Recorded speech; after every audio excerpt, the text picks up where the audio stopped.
क्या जिम्मेदारी बोझ है? बहुत पुरानी बात है। ये किसी गांव में एक साधु रहते थे। दुनिया की मोह माया से दूर होके जंगल में अपना जीवन व्यतीत कर रहे थे। सुबह शाम ईश्वर के गुण गाना और लोगों को अच्छे कर्मों का महत्व बताना, यही उनका काम था। एक दिन उनके मन में आया कि जीवन में एक बार माता वैष्णो देवी के दर्शन जरूर करने चाहिए।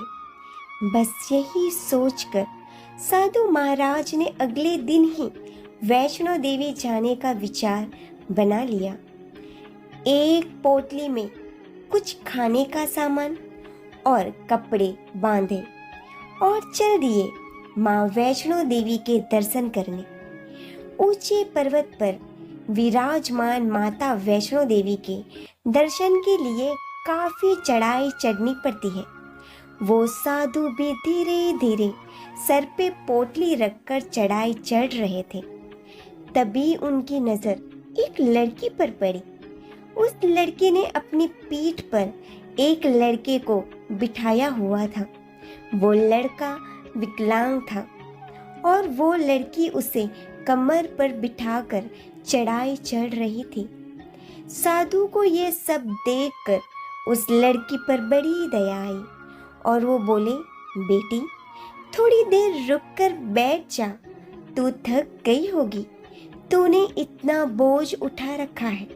वो लड़की बोली, बाबा जी बोझ तो आपने अपने सर पर उठा रखा है, ये तो मेरा भाई है। चलते चलते साधु के पांव ठिठक गए।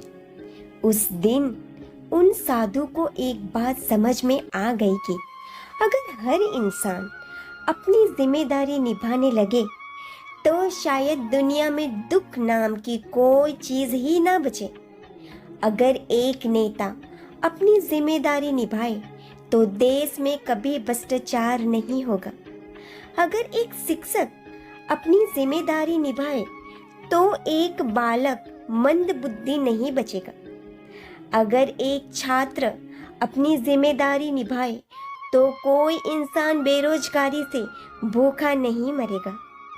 अगर एक बेटा अपनी जिम्मेदारी निभाए तो किसी माँ बाप को असहाय नहीं होना पड़ेगा। अगर एक पिता अपनी जिम्मेदारी निभाए तो कोई बालक गलत संगत में नहीं पड़ेगा।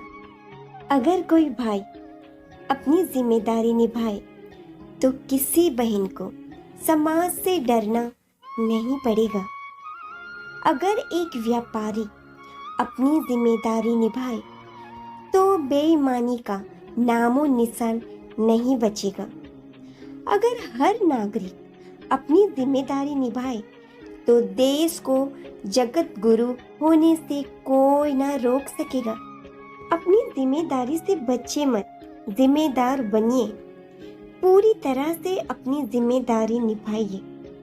दोस्तों, आप जो भी है, चाहे डॉक्टर है, छात्र है, शिक्षक है, अपने हर काम को जिम्मेदारी से कीजिए।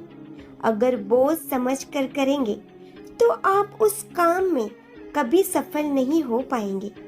इसलिए सफल होने के लिए आपका एक जिम्मेदार इंसान होना बेहद जरूरी है।